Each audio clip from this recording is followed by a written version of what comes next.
हाय दोस्तों, मेरा नाम हरीम है। उम्र 32 साल और मेरे 3 बच्चे हैं। ये कहानी जो मैं आप लोगों को बताने जा रही हूँ ये 2 साल पुरानी है। बात कुछ यूं है कि मेरी ननद की शादी थी और क्योंकि उनका क्वार्टर अलहदा था तो मुझे शादी के पहले 3 दिन उसके साथ रहना था। हमारे यहाँ ये माना जाता है कि दुल्हा दुल्हन को अकेले नहीं छोड़ना चाहिए। उसके घर में सिर्फ एक बेडरूम और एक गेस्ट रूम था।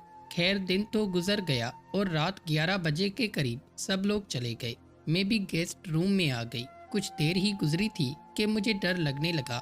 मैंने अपनी कजन को कॉल की और आने का कहा तो उसने कहा कि बच्चे अभी सोए हैं, जाग जाएंगे, लेकिन अगर आप कहो तो मैं सुल्तान को भेज देती हूँ। सुल्तान उसका भाई और मेरा कजन है जो तकरीबन मेरा हम उम्र है। क्योंकि मुझे डर लग रहा था मैंने कहा ठीक है, और वैसे भी सोना ही है। सुल्तान ने पहुंचकर कॉल की तो मैंने गेस्ट रूम का बाहर वाला दरवाजा खोला और सुल्तान अंदर दाखिल हो गया। कुछ देर हम बातें करते रहे और तकरीबन 12 बजे सुल्तान ने लाइट ऑफ करके कहा कि अब सो जाओ और खुद मोबाइल में मसरूफ हो गया। कुछ देर मैं उसे देखती रही। मैंने दुपट्टा उतार कर साइड में रखा और करवट लेकर सोने लगी और ना जाने कब मेरी आंख लग गई। अभी मैं कच्ची नींद में थी कि मैंने अपने जिस्म पर किसी का हाथ महसूस किया। मैं समझ गई कि सुल्तान बदतमीजी कर रहा है। मुझे बहुत गुस्सा आया और मैंने फौरन करवट बदली। अब मैं बिल्कुल सीधी लेट गई।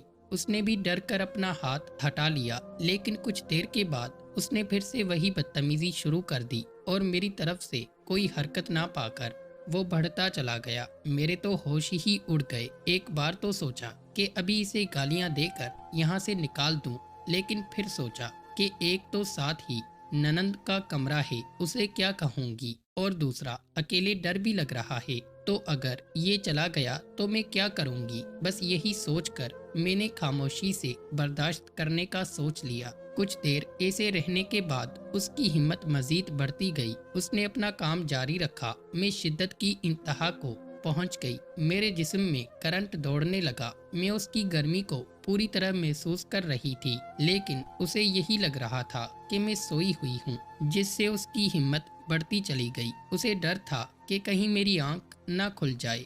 आग तो मेरे अंदर भी लगी हुई थी, लेकिन शर्म भी आ रही थी। सुल्तान ने धीरे धीरे मेरी एक टांग को हरकत देकर जगह बनाना चाही, लेकिन ज्यादा कामयाब ना हो सका। और अब तो मेरी नीयत भी बिगड़ने लगी थी और मैं भी अब पूरा लुत्फ लेने के लिए बेचैन थी। मैंने हल्की हल्की सी सिसकारी ली और उसका हाथ पकड़ लिया। वो एकदम डर गया। मैंने कहा ये क्या कर रहे हो? तो उसने कहा शोर नहीं करना वरना तुम्हारी ननद को हम पर शक हो जाएगा, और कहा कि उठना नहीं, मैं कुछ बताता हूँ। उसने मोबाइल की लाइट ऑन की और मेरे जिस्म पर रोशनी डालते हुए बोला कि मैं सब कुछ देख चुका हूँ, इसलिए अब कुछ कहना बेकार है। थोड़ी सी बनावटी जिद करने के बाद मैं भी उसका साथ देने लगी। मैंने कहा बस थक गए? तो उसने कहा कि अभी तो एक ट्रैप और लगाना है। मैंने कहा पागल ना बनो, अभी 2 रातें और भी हैं। लेकिन वो कहाँ रह सकता था। हम दोनों इतने थक गए थे कि सुबह जब मेरी ननद ने दरवाजा खटखटाया